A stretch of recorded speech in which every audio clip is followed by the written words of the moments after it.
there are moments when the engine is a necessity, and I think doing the trip without it would essentially be impossible. Hi guys, Ella here.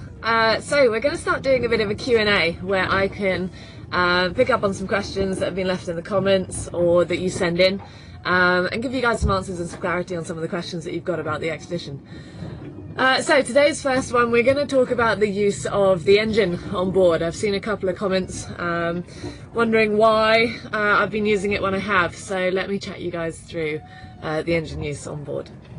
Yaver's engine is a nanny 50 horsepower that we put in spring 2024, and it sits right here in the heart of the boat, right in the centre between the bed, the doghouse and the galley where I'm stood at the moment, meaning it's a perfect source of generating a bit of warmth for the inside living space. So, Yaver's engine. Let me start by prefacing this by saying that at no point have I claimed that this would be an engineless circumnavigation. I've always known that using the engine was going to be a necessity, and I've spoken about it in interviews, in particular for the Northwest Passage, about how important the engine use is going to be able to safely navigate through there. What's been unfortunate for the start of the campaign this early on to have had to use it has been the weather forecasts.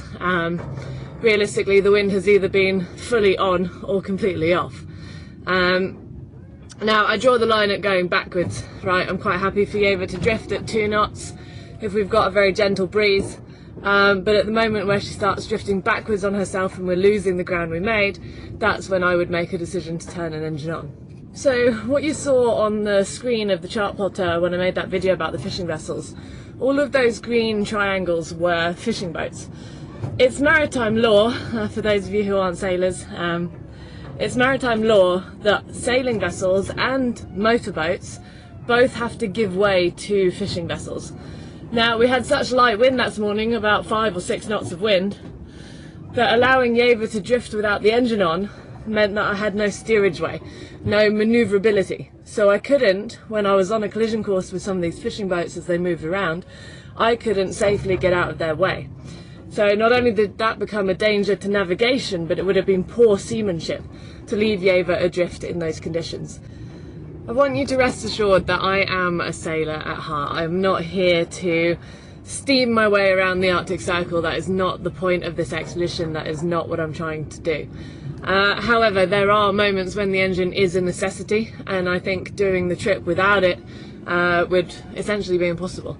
I do plan to use it as little as possible. To that extent, I kitted Yaver up before I left with a whole lot of renewable technologies. So I've got a solar panel, a water generator and a wind generator, and those all help me keep, for example, my batteries fully charged. But in order for the wind generator to work, there needs to be a breeze. In order for the water generator to work, Yaver needs to be travelling forward through the water, so there needs to be a breeze. And in order for the solar panel to work, there needs to be sun. Yaver's engine is obviously one of the many ways I've got on board of charging Yaver's batteries. We've got 2 domestic batteries on this side, 2 more domestic batteries on that side, and 1 engine battery under the bed. So on the morning when I chose to turn on the engine to charge batteries and make some hot water for myself, that's because I had none of those 3 things. It was overcast and there was no wind.